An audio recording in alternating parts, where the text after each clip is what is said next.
Dogs bark at other dogs for different reasons. In today's episode of A Dog's Soul, an empath's guide to your dog's feelings, we're gonna look at 3 different dogs. You get 3 stories, and all of them barked at other dogs, but for very different reasons. So stay tuned and have fun with this episode.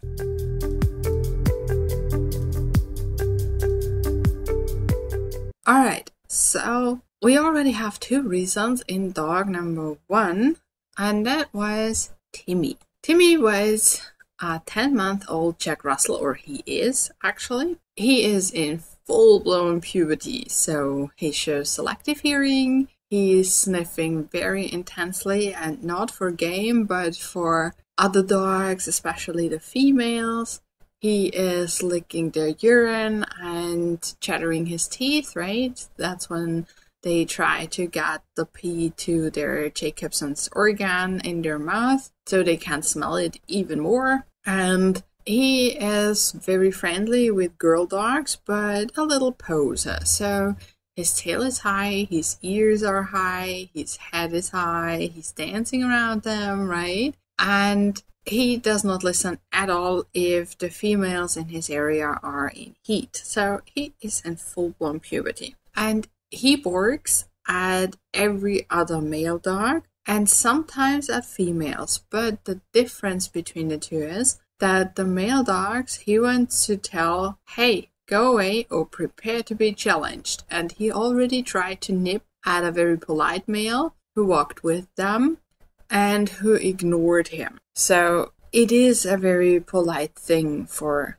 an adult dog to ignore a teenager when they are going crazy, right? He could have just barked back or bitten him or whatever. Fortunately, he didn't, because he was larger than him. But because he already tried to nip that one dog, a muzzle is definitely a good idea for a little Timmy. He did bark at females as well sometimes, and that is a completely different reason, because those he wants to get to. And that's when frustration kicks in. So he tries to get to this other dog and he wants to greet her and maybe do other stuff with her, right? Teenage boys have different things in mind. And whenever he is restricted through the leash, he barks at them, or he barks because he feels frustrated that he cannot get to that other dog. Now, what I like to do with very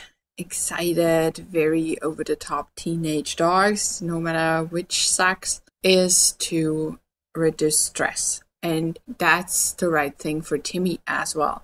So he needs a stress reduction. He needs to sleep more, he needs to walk less, and he needs to walk in areas where there aren't a gazillion other dogs. So mainly to reduce stress, but also so that he cannot practice barking at them and get better at it every single time. We don't want that. Also, I'm not a huge fan of letting the dog meet a lot of stranger dogs during puberty and adolescence. I like to be very picky with the other dogs, and that's a good thing for Timmy as well. So being very careful which dogs he meets, and if the parents aren't sure, muzzle him is definitely a good thing. Now, the muzzle has to be trained because Timmy doesn't know a muzzle yet, and that takes some time, right? But it's not that bad if a teenage dog doesn't meet other dogs for a couple of weeks. It helps him calm down anyway. So I would rather go for castrated females who are very relaxed and can show him that the world isn't that exciting all the time and he can just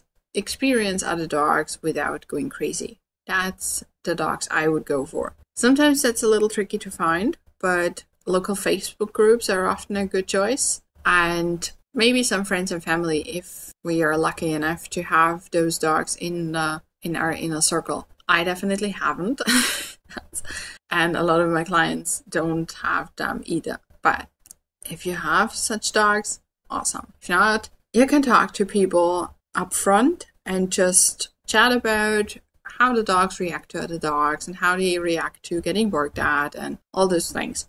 So that's how I like to choose the playmates for my dogs. For Timmy, it also makes sense to teach him a different strategy than barking. Not only because I am very sensitive to barking, and I don't want my dogs to bark their heads off all the time, right? But also it's pushing the stress level, right? If the dog just doesn't have another strategy except barking, but that doesn't get him anywhere, it's really frustrating. So a different strategy makes a lot of sense. And that can be a very strong look cue. So just teaching the dog look means look at me, and then a follow me. So that Timmy can learn, all right, if I see another dog and my human is telling me to look at her, I can do that, and we walk away and it feels good and I can stay relaxed. That is actually a good thing. Also because we cannot let our dogs greet every other dog, right? It's just not that safe all the time, and it's not that convenient as well. If you have not that much time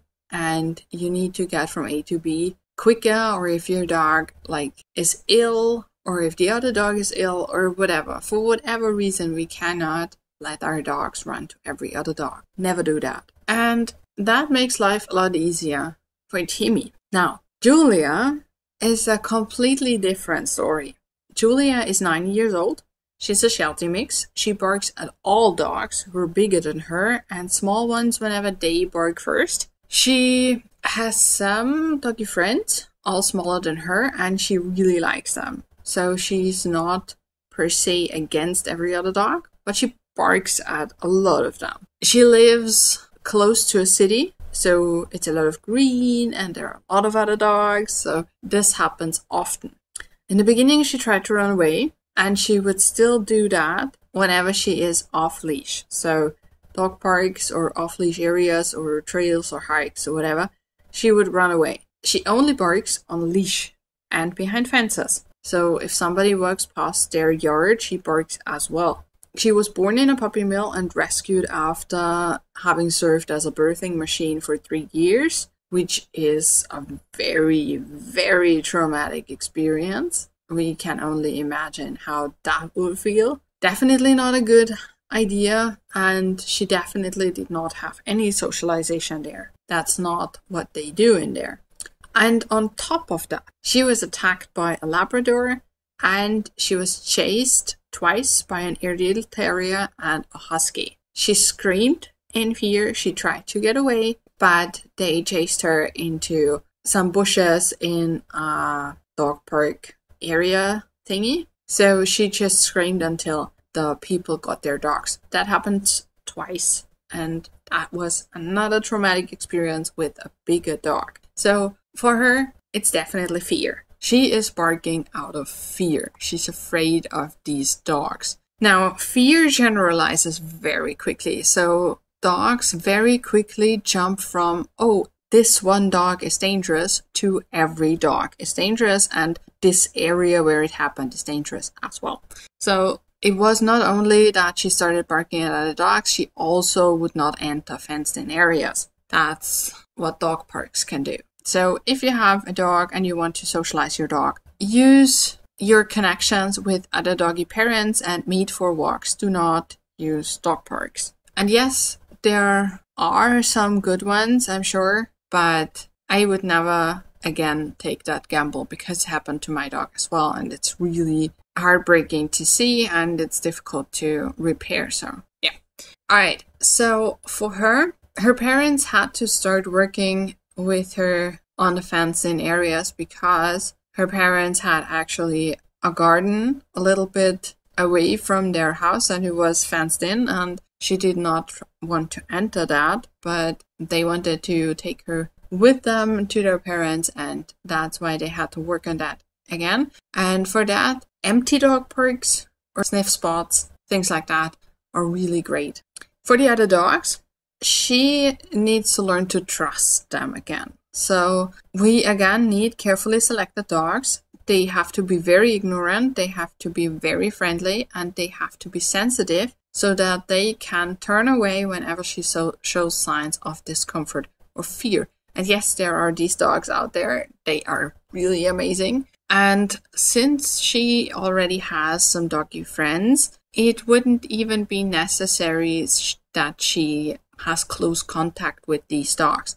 It's just necessary that she learns, all right, whenever I see another dog, a bigger dog, it doesn't mean that I get chased or attacked or whatever. So she doesn't necessarily need their parents to plan play dates. For her, it would be all right if she has just training sessions wherever dogs are walked and stay on leash. There are these areas in every city, right, where you can't take your dog off leash, but there are a lot of dogs, so those areas are great. You can just take the distance you need. And for Julia, it was in the beginning a lot of distance. She wanted to look at them only from far away because otherwise she seemed to just not be sure how this would turn out. And the humans needed to learn to read her better so they can provide her with a way out as soon as she shows discomfort. Now, that is another thing that helps her recover because she learns to trust her humans to take her out of the situation if things get too heated or things get just too much for her. And whenever we are dealing with fear, we need that trust. We need our dogs to know that they can rely on us to take them out of the situation, because otherwise the leash is just trapping him. And it's trapping them in a situation that is increasingly scary for them. And that is a horrible feeling. So always have in mind that you can help your dog if you read them well. All right, our third story is Nova. Nova is a 5-year-old Doberman. She was found roaming the streets when she was 4, so not that long ago. Her history is unknown, so everything that happened before, nobody knows. She was adopted quickly, and within 2 days she got into a fight with a neighbor dog through the fence. Nothing happened, but that's a scary situation for the humans, right? If your dog suddenly starts fence fighting with the neighbor dog and you have never seen the neighbor dog unfriendly, right? Because he's friendly to you and your dog is friendly to you as well, and the shelter didn't know that she had any trouble with other dogs. It's concerning. So that was one thing. But she also showed more and more lunging, barking, growling at other dogs, especially roughly around 2 weeks of living in the new home. Now, this is something that happens often. The first 2 weeks are where dogs tend to hold their breath and just try to be invisible and don't show their true personality because they're not feeling safe yet. After 2 weeks, they start to feel safer in their new home and they already know the routines and the rules and stuff like that. So they can be more themselves. And that's often when we see problems. So we see behaviors that we don't actually like them to do, right? So she got into 3 fights in a dog park with different dogs. Her parents immediately started training a muzzle and she learned that quickly. So they tested her with the dogs in the family and from friends. And every time she showed the same reaction, with or without the leash. So some dogs could be off leash in a sniff spot with her and they didn't even go to dog parks anymore, so they stopped that after the fights, which is amazing, right? But even in sniff spots and also if they walked together on leash, she wanted to start a fight. The other dogs were friendly, so nothing happened. Again, she was muzzled, but it was scary for them because, again, it was every dog except smaller ones who ran away from her in fear. She does not go after them, which is awesome, right? Other than that, it didn't matter which sex, which size, castrated or not, which color, which coat length, whatever. Some dogs differentiate, right? Because they had some bad experiences or no experiences. Like if a dog sees a bulldog for the first time, it can be very intimidating and they can have some kind of reaction. But for her, it was really every other dog. And it looks like she doesn't like other dogs. There are these dogs who just don't like other dogs, right? There are humans who don't like other humans as well. And it's the same thing for dogs. She would not need a lot of distance, so whenever the dog stayed away from her a little bit, she was fine. She was just not having close contact.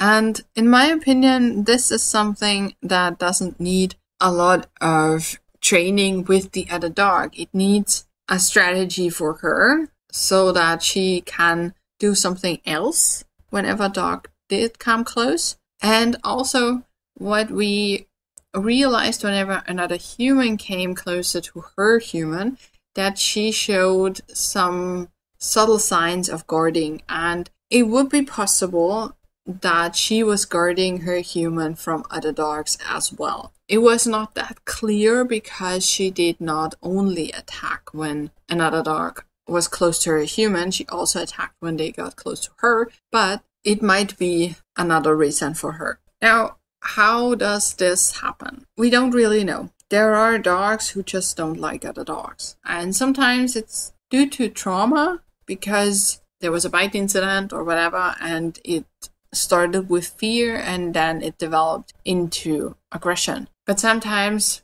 they just decide that the humans are enough for them and they don't need other dogs anymore. Now, for her, in the beginning it was crucial that no dog approached her. So they picked the walking areas very carefully, and they rewarded her for being calm around other dogs, even though she did not react when she did have a little distance. Still, they wanted to tell her that this is exactly what they want to see. And also, they started teaching her to walk away from other dogs as well. Now, again, that was not necessary if the dogs kept their distance, but the more a dog knows a specific strategy, like, look at me, touch my hand, let's go. And you teach that in a lot of different situations, not even related to the dogs. Like, hey, there is a car, touch my hand, let's go. Hey, there's another person, touch my hand, let's go. Hey, there's a butterfly, touch my hand, let's go. You see what's happening here, right? We are just introducing this as, hey, this is something you can do in every situation. And that makes it easier for them to remember whenever there is a situation we need it in. All right. I would not train her a lot with other dogs because she obviously doesn't like them, and we don't need to bring her in situations she doesn't like only for training purposes, because the training would never be fun for her, and the strategies we want to teach her would not be as effective if they are paired with discomfort. So it's a better idea to just train the strategies in many different situations and then very rarely test them with dogs. And since we can never be 100% sure that we don't meet off-leash dogs, she needs to learn to step behind the human fast. Now, this is tricky for her since she seems to be guarding her human. But it's still a good idea because stepping behind the human also means that there is a barrier between her and the other dog, additional to the muzzle. So since this is the most tricky thing for her, this is actually something that will take some time. And again, she needs to learn that in many different situations so it comes natural to her.